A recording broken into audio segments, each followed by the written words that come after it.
Welcome to Partnerships for Profit, the podcast where we bring you inside the world of joint ventures, strategic partnerships, and powerful collaborations. Whether you're looking to expand your network, find new referral partners, or scale your business, you're in the right place. Let's get started.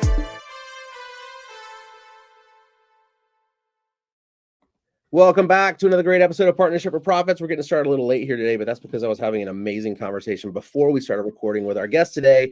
We have Dani Dufresne on the show today. She is the founder of the Oxco, which is a production company that partners with brands to deliver systems, logistics, and support that they need to grow. And we're going to talk about that kind of stuff today and get into her world and how she's helping businesses. Dani, thank you so much for giving us some time today. I'm glad you're with us. How are you doing? I am doing well, and I hate to do this at the very beginning, but I got to correct you. We are not a production company. Did I say production company? Yeah, you're right. The very first thing you'll see on our website is we are not a production company. we hire production companies. So we match production companies with projects, with the right client, instead of having, agencies that feel like they don't have any time to find the right partners. They're constantly hiring the same people. We more pair people specifically to whatever the creative brief is, so that production companies can actually focus on what they do the best, instead of trying to fit what they normally do into every kind of creative. Yes, I'm sorry. And we were talking about that before you came on the podcast. No, it's also just it's the first thing I get asked. It's no, we are not a production company, which is obvious. I understand why people ask, because it's a newer thing. There aren't a lot of production operation consultancies, fractional production operations is what I would say. But when I started the company, the term fractional did not exist. So now let's get into that a little bit. I want you to explain to our audience how you're doing things and kind of what's different from the norm. You were talking to me a little bit before we came on, and I love what you guys are doing and how you're doing it. But tell our audience a little bit about how you guys are operating and how you guys are helping folks out.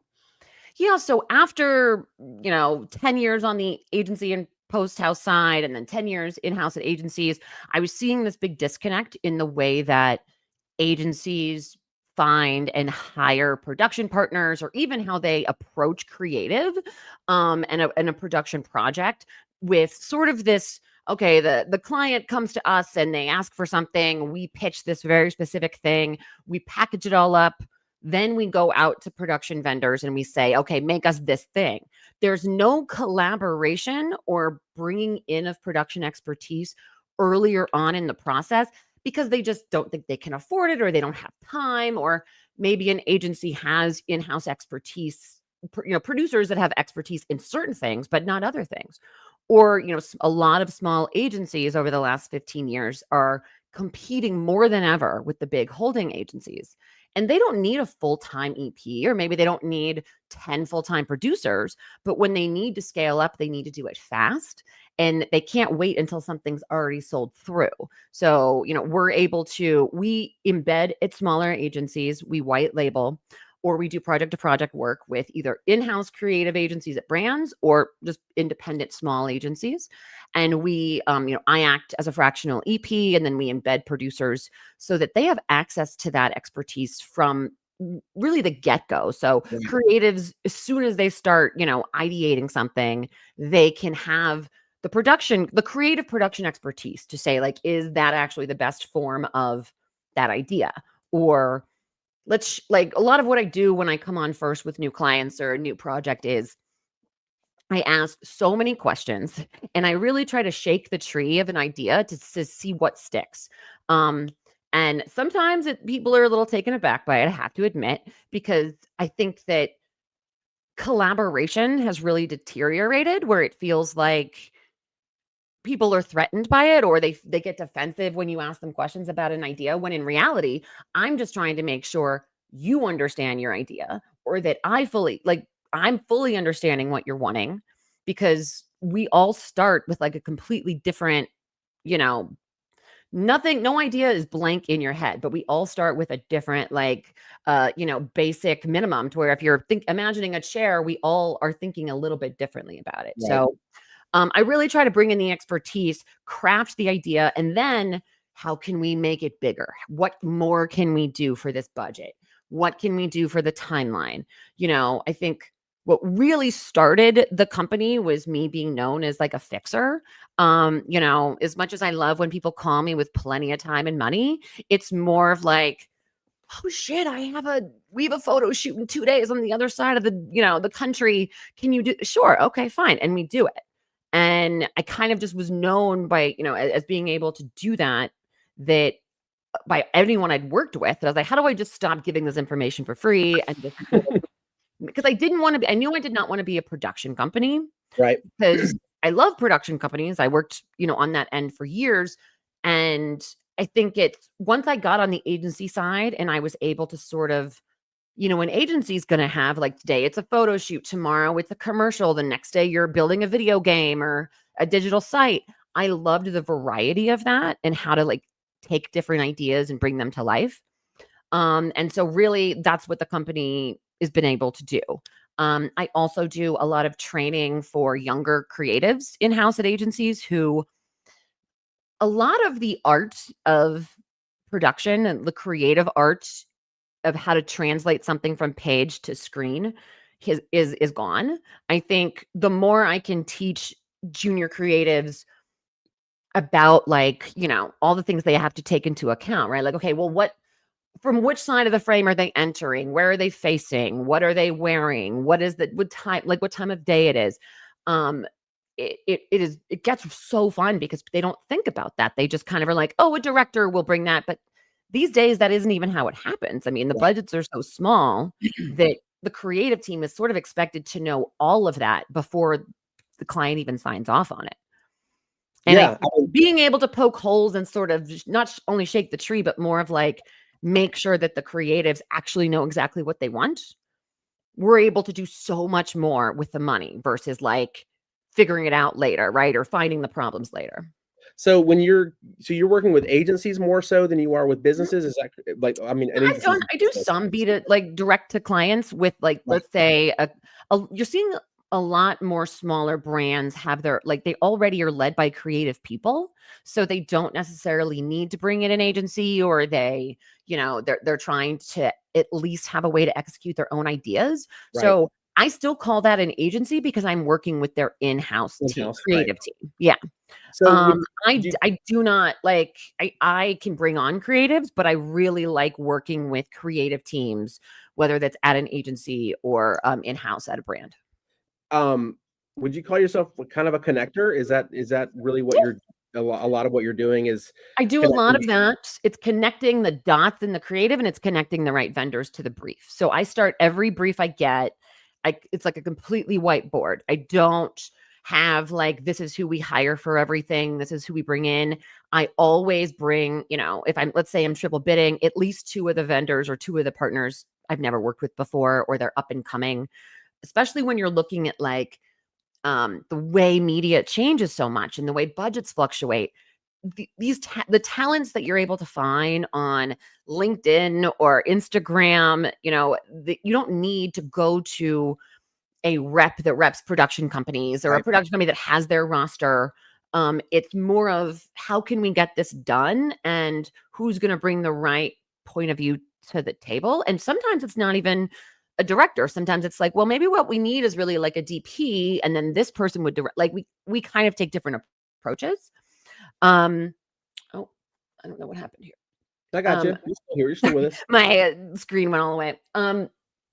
So we really take different approaches to it. And we also do a lot of like events and, you know, experiences. So I'm constantly looking for new and exciting talent. And then I'll have you in the back of my mind. And then the perfect thing will come up. Like I had an event for a new makeup line that was launching like some brand new shades of eyeshadow. And I had found this food artist. And I had her make this like beautiful, she did basically like an edible sand in the colors of the eyeshadow. That's cool. It's something that a lot of times a creative team isn't going to think of that. Right. So because they've not seen it.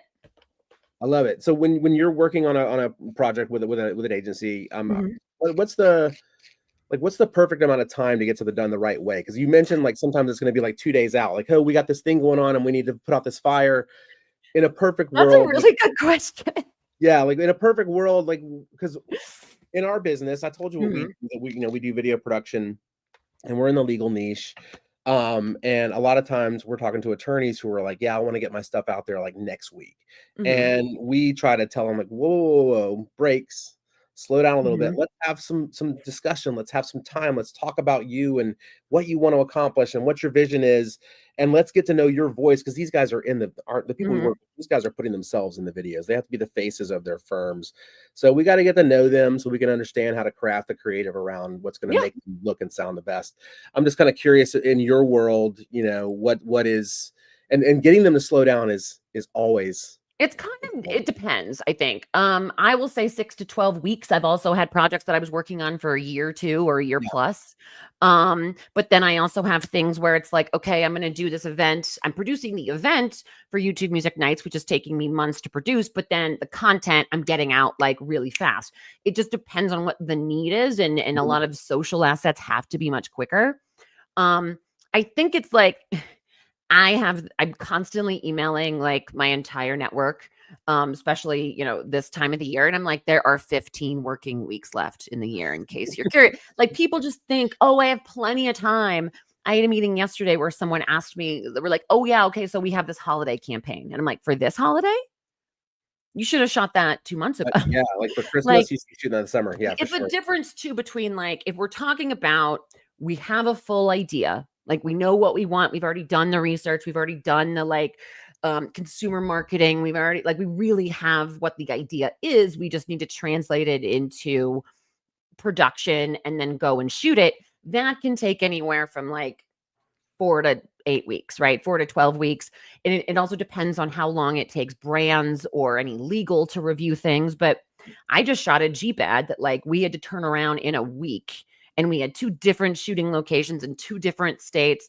And yeah, it's sometimes when you have the tighter timelines, it's actually better because it doesn't give people the opportunity to second guess themselves, which Overthink, is yeah, nice because I often tell brands come in and ruin more good work than, than anybody, because it's like if you're take the risk and trust someone. But even with that Jeep ad that I was talking about, like we went through all of this time and effort and produced an amazing spot for them. And then the week we were editing it, Kelsey and Taylor Swift got engaged, and the spot was supposed to air in the first Chiefs game that was on YouTube, okay. and they got scared. They were like, "Oh no, there's going to be so many eyes, and this is so different from what we normally do." And then they like They pulled it. pulled it. They pulled the entire thing. Mm, And I'm like, if you have so much money that you can flush $500,000 down the drain, you know what what I could have done with that money if you had just right. given it to me? Like, it's kind of nuts, but I think that that's what's fun about working with smaller agencies, is that they tend to work with smaller brands and more edgy brands and risk takers. Yeah. Brands need to there's nothing keeping smaller brands from acting and taking the risk that big brands are taking. Act like you already have nothing to lose and have those long-term strategies and stick with it. And you will go, be much further than thinking, oh, I just need to like invest 50 to $100,000 in digital media and hire some agency that doesn't care about how people are even seeing your assets. And it's really an ecosystem that you have to think of from beginning to end. Yeah, for sure. I love what you said about um sometimes it's good to kind of be up against the gun. Like, okay, we got this thing coming in a week. We have to make a decision. We have to go. Okay. That's when the folks that we work with, we get a new client in the door. We're like, okay, today's September 26th. Is it? Oh my We're gonna shoot on October 26th. Like the shoot God. date is October 26th. We have 4 weeks. We're gonna spend some time with you developing this stuff. We're gonna write out these scripts. We're gonna get our production team together. We're gonna fly out the day before. We're gonna come in on the 26th and we're gonna shoot. So it's in their head, like, okay, it's 4 weeks from Mhm. now. This is happening. And Yeah. it's still a long enough runway where we can really develop things, but we're not giving them so much time to where they can If it's a small team, it's also easy. Like I have a shoot tomorrow that I got briefed on 2 weeks ago, and I, awarded a production company a week and a half ago, and then we have a week and a half to edit. Like it helps when it's like that, but it's also, I think that's where you have to like Your in-house people, your in-house, like if an agency has in-house editors or in-house creatives or in-house producers, they are not the most likely to tell you when an idea is bad or to be blunt with you or to be honest with you. They're going to let you, they want to be as easy as they want to, like, especially more junior people, right? They're going to be like, oh, well, if a big creative has this idea, or if the CMO has this idea, I'm not going to raise my hand and say like, what could or could not go wrong, versus I learned a long time ago that like whether it's me or it's still like production is the end of the funnel. If it doesn't work, we still get blamed whether it's our idea or not. So I would always rather fight for what I know they should do. Even if I get turned down, I'm still going to execute what they want. I just never want there to be a question of like, was it who this was on, right? Like you had all the information. And when you're moving fast like that, I think you have to be as blunt as possible. There is no time to be nice.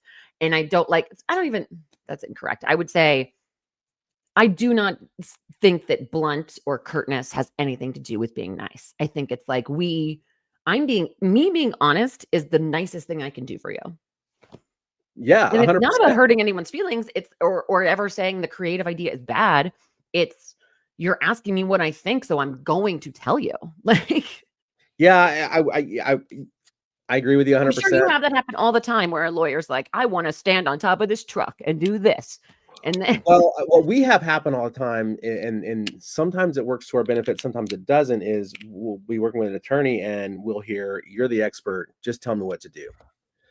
And sometimes that works really well, but most of the time I want that input from them, because I mean, we can come up with some crazy idea and it's super funny. And then if you are not a funny person, then you're going to look terrible. Yeah. So, that's why we do like to spend that time and develop that stuff and get to know who they are. Because they are. Or it's like, I know that this part is funny. This idea is funny. But what you're describing to me as wanting to execute it is actually overdoing it. And you're making it not funny, or you're making it mean, or you're making it cheesy. So like, don't, like that kind of stuff I try to be honest with, because I don't have any ego. I have no ego. I've worked in ages. I've worked in this for too long to have any ego with who an idea belongs to, or who. I don't take credit for. I always joke, because my website, the first thing it says on our it's not even our spot. It's like, this is not our work. I execute other people's work and ideas.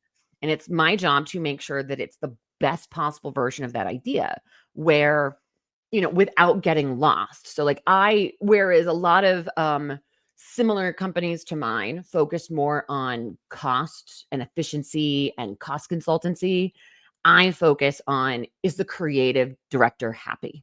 Is the creative team, like, I know where their bar is, and I'm going to fight tooth and nail again for everyone to make sure it does not drop. Because, there's this game of telephone when you're briefing in, especially with the addition of an agency. Like what you're talking about is great, because that's a small business who knows what they know and what they don't know. And they trust you. You're saying, I'm the best at, making these spots for legal teams. And so they trust you with that. So similarly, as a consultant, as an executive producer in this space, I'm very honest about what you're paying for. Like, that's what you're paying me for. You're not paying me to take your order and go and make a thing without trying to make it better or improve or give you all the information. And I think now too, I've been doing this so long, I would rather be clear about that up front. And if that offends someone in the very first meeting, because I'm asking a question about their idea, then I know I shouldn't work with them. Yeah, probably not a good fit, 100%. I'm not going to put 80-hour weeks into, someone who would rather make a bad, spot than take any kind of, new ideas in. So how hands-on are you when it comes to actual production time, that Jeep shoot you were talking about? Are you there on the shoots, or if I'm on set, something has probably gone wrong. Okay. I was just on set 2 days ago, but that's because I had a producer that couldn't make the shoot. I'm not really on set anymore unless I just want to be, or we're sort of strapped. I'm very hands-on from the beginning of the process of working out the creative idea, making sure we've thought about it from every angle. Have we brought in media? Have we brought in PR? Let's not wait to the last minute to think about the full 360 of something. And And then I'm very hands-on when it comes to finding the right partners, because that's the thing that I have the highest bar about. Like, you know, just because someone can Google, I need a production company here, that doesn't mean, like, just because someone has a camera and will travel does not mean that they are right for things, right? So I'm very specific. And then I do a lot of work. Let's say I'm pitching, I am presenting 3 production companies or 3 directors to a client. I want every one of those teams to come off as good as possible. I don't rep them. I'm not getting anything more by one of them getting picked. It doesn't, Right. I don't have skin in the game, but it helps all of us if I'm showing the best version of that. And a lot of times I will see something in a director's work or their website that they don't present very well, because a lot of creatives and production companies don't know how to present themselves for agencies. And I think just after years of doing it too, you see that a director, like a creative director, will just be like, I don't like that he used that font in that thing. So, like, I don't want to use that guy. Like, the stupidest stuff will like shut down someone that's perfect for their spot. Right. So I do a lot of back and forth with, like, okay, move this, change this in your treatment. I do a lot of that to like really make sure that the bids are in the best form of competition for each other. And it's also like educating production companies and like, stop undervaluing this, focus on this. And then as soon as really like that gets locked in and we have a production partner in place, my production team is doing all of the day-to-day stuff. Right. Unless I kind of need to come in and do some, triage on something, because, I had a project at the beginning of the year where we were forced to hire a post house that I would never have hired. And it was not going well. And because this was an in-house team that they can do the bare minimum. They're like, if it's in-house, there's nothing to lose for them, right? So Right.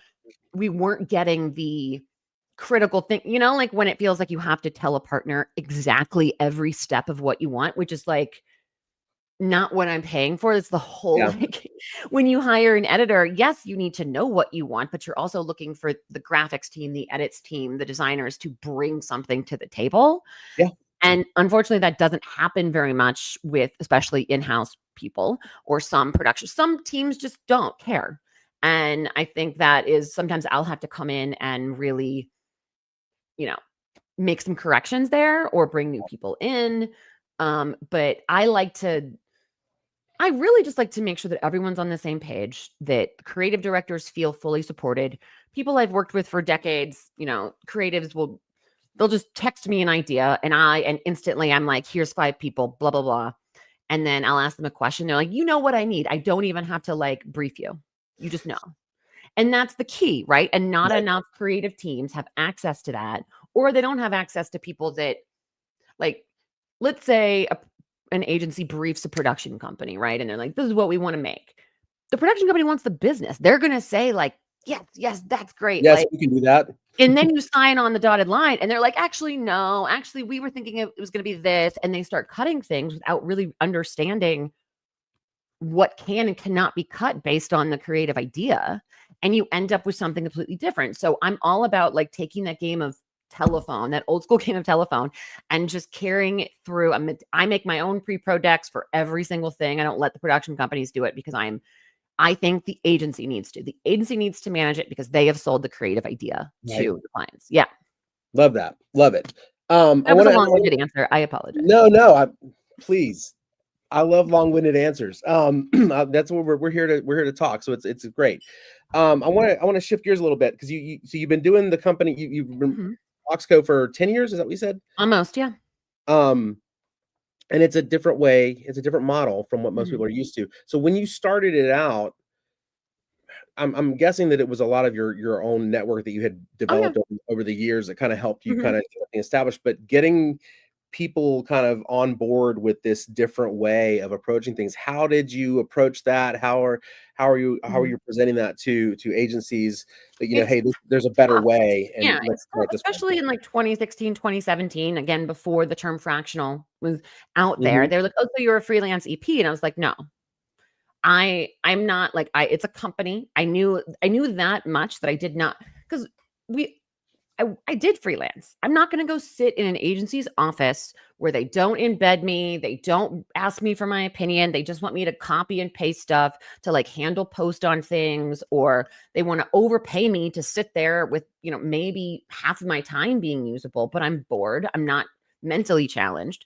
So it's really more of a system that it was confusing at first to sort of explain. It's like, no, I'm more of this. That's the name of the company is, we say the Auxco, but it's the auxiliary co. So we are this auxiliary unit for your team so that you have the tools to execute any idea that you have.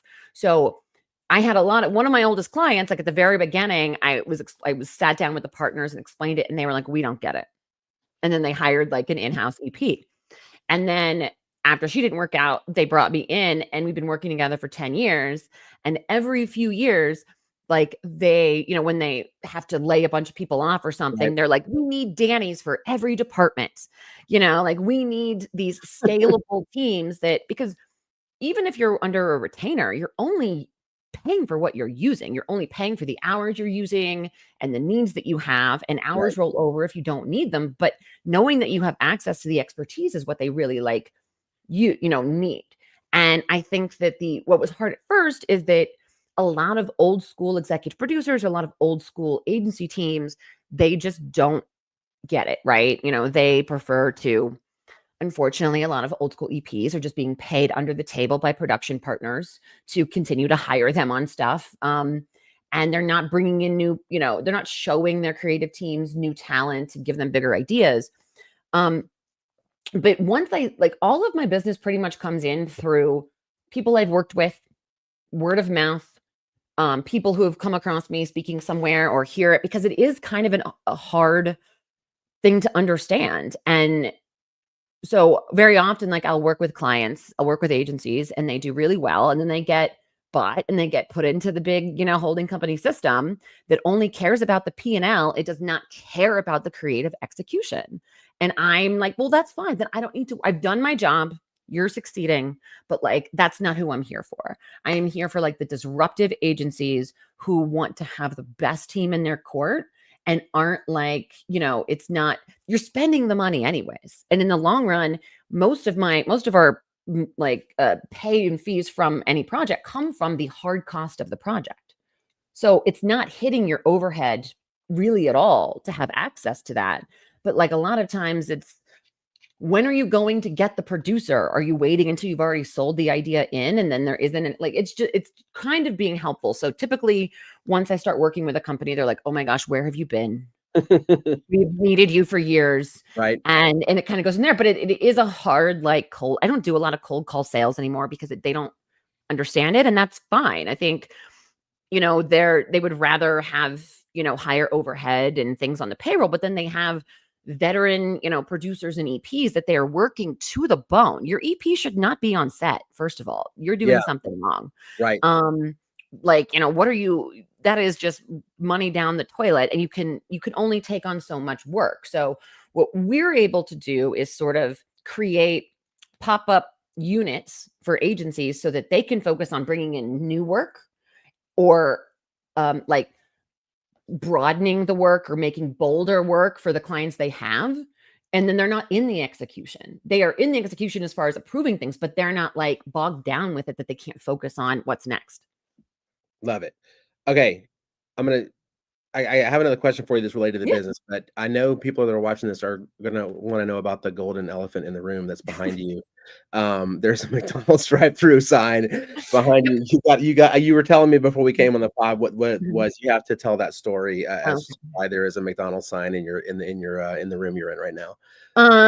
My dad and some friends in the late 70s, early 80s were leaving their bar that was next to a McDonald's in Fort Worth, and they stole it and tossed it in the back of his hatchback. I think it was a Pinto or something, and it was my brother and I's nightlight growing up. And my brother just rewired it and brought it to me, and I love it. My husband hates Great. it so much. That's I love fantastic. it, but I think it's, especially when you're talking about marketing and advertising. Nobody does it better or worse, and that's kind of the best version of it. I love it. I love it. I wanted to make sure people got that story. I thought it was really cool. I ironically can't tell you the last time I ate McDonald's, but I'm obsessed with what they're doing with the throwback and all the collabs they've been doing this year. It's really good. Yeah.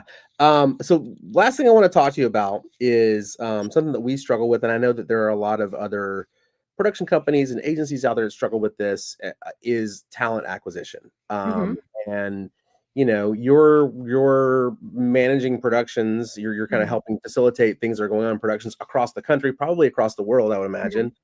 And we do that. We work with attorneys all over the country, and if we're going to a place like Atlanta or Miami or Los Angeles, getting talent is not a problem. Like they're everywhere. But we have clients in kind of random places where Denver, for example, I mean, it's not a small city, but like when we go in, and you 20 people in Denver right now. well, that's what I want to. I mean, I'm not asking you to do that for me, but I want to know kind of what is the secret to finding the right kind of talent in those individual markets, because that's going to help bring costs down if you have to fly somebody in or something else.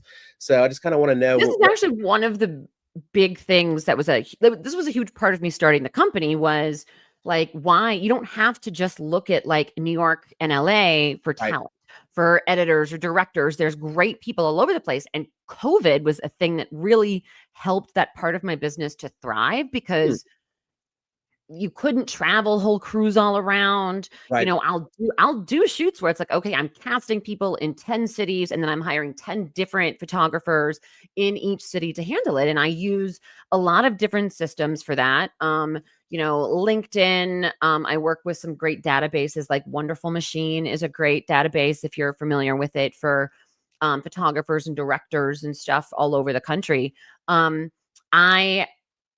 I was actually just telling someone this, like an intern, this on set the other day. The best thing you can possibly be doing from the very beginning of your career is keeping a Rolodex. Like, do you remember what a Rolodex? Yeah. Rolodex is, for the younger people, or just, it was like this twisty thing that you put all the cards in. It was very cool. But I'm just saying, it's a general term for a list of contacts, right? Yes. I've had, spreadsheets upon spreadsheets.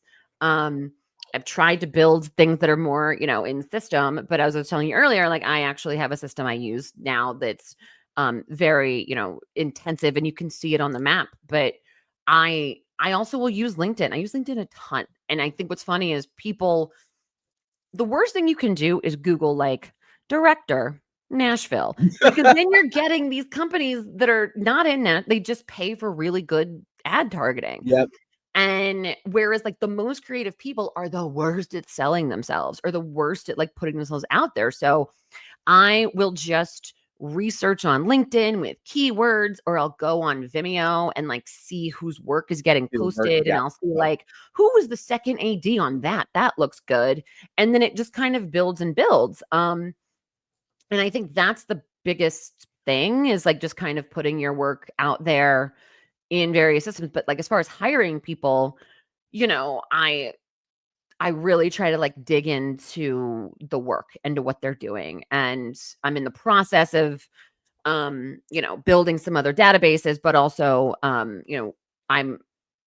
anyone wants to check out my LinkedIn, I'll have some post about it later this year. So I don't want to say it right now, but I have a system called Pi, P-A-I, that I'm an advisor in, that is a producer's, it's basically a production management software for production. And part of that is Crew Finder. And so we take all of your crew, and you're actually able to look at a map and have all that in there. And then we're going to have you be able to take all of your old call sheets and dump it into there. It'll extract everything. So, I have a stacks of notebooks and call sheets from 20 years. Like it's great. And I think it's better than a lot of other studio systems that are out there. But LinkedIn's my number one, or I literally just like send my assistant Instagrams all the time. And I'm like, find out who made this. Because I think it's really important to find those young people that before they get expensive, find those young people and discover them before everyone else. Right. And then they will owe you for life, and they will do anything you ask them. And that is what I really focus on. Love it. It's not hard to like have $1 million and hire some big director. That's easy. That is not what I do. That is not interesting to me. Yeah. I mean, like if we have a shoot in Boise, Idaho, and I'm like, well, how the hell am I going to find a DP in Boise? They're there. You'd They're be there. surprised. I had a shoot in Yakima a couple years ago. I was like, I don't even know where Yakima is. It's basically on the border of Canada. Mhm. And you find really amazing talent in these places, and production companies that are just overlooked or don't realize how good they are. And I have to be like, stop doing this other work and just show this stuff, because this other work that you're doing is not your best. Like, it's not where you should have your focus. I love meeting those people. And now, like, I know where a shoot will be, but I'll bring in crew from all over the country, or like I'll bring in a director from another state or city Right. to do it, because it doesn't, at the end of the day, to have a better person that's probably more affordable, is a much better strategy long term. I agree 100%. Danny, I love what you were doing. I love the concept and how you're helping people out and kind of doing things, going against the grain a little bit and doing things a different way. I love it. Let people, we work with, there's a lot of entrepreneurs and small businesses and medium-sized businesses that tune into us, and they have, needs. So I want you to let them know how they can find you and how they can find the business. So you can check out the company at theaux.co, theaux.co. You can also check me out, Dani Dufresne, on LinkedIn. And at the top of my LinkedIn profile, you will see a link where you can set up a call with me. I love talking to production companies and consulting, just helping, like, if you're feeling stuck in something, or how do I market this? I just love having chats with entrepreneurs. So feel free. I offer this is totally free. I just offer this to people who are ever open to picking my brain. And then also, if anyone wants to hit me up there about the system Pi, Producer AI, production management software for video production specifically, once you hit me up, I can share a special code. I'm giving production companies up to anywhere from 45 to 3 months for free for a group of 5 people. It would normally be $150. This is all of your budgeting, scheduling, call sheets, crew finder, everything you need, because I am building the system for you and I need your feedback. So hit me up there. I will send you the code too. Hit me up on LinkedIn, or you can email me at Dani, DANI, at theaux.co. Awesome. Love it. I've really enjoyed this conversation and getting to hear what you have going on and how you're helping folks out. Now I'm hoping that the statute of limitations on this being stolen is. Well, we didn't tell anybody where you were, like, physically, so we can keep that. I don't know where he did it, but it was, I'm sure that there's not a McDonald's there anymore. McDonald's. I also was like, maybe if I don't show all of the arches, I can't get in a copyright issue. I think they're doing okay without that drive-through sign. I think they're going to be just fine. Those of you who are watching the live feed out there, we appreciate you guys tuning in and watching us live. If you're watching the recorded version after the fact, we also appreciate that. If you're watching on YouTube, or if you're listening on Apple or wherever you get your podcast, we do appreciate that. And we also appreciate the likes and the thumbs and the stars and all that good stuff too. So make sure you do leave like us and follow us. Yes, please like and subscribe. Those are the words. I hear my 5-year-old say that, because I'm like, I got to turn off YouTube. Subscribe. Kids walking around the house going, like and subscribe. I'm like, YouTube's got to go. But thank you guys for tuning in. We got more episodes coming later today, more next week. And Dani, thank you so much for popping in here. It's great to be here. Have a good Friday and a good weekend, guys. You as well. It's been awesome, and we will talk soon. Thanks, guys. See you guys on another episode soon. Take care. Thanks for joining us on this episode of Partnerships for Profit. We hope you've gained valuable insights on how to form profitable partnerships and take your business to the next level. Be sure to subscribe and leave us a review wherever you listen to podcasts so you never miss an episode. Got a partnership story to share or someone you'd like to see featured on the show? Reach out to us. Until next time, keep building those partnerships for profit.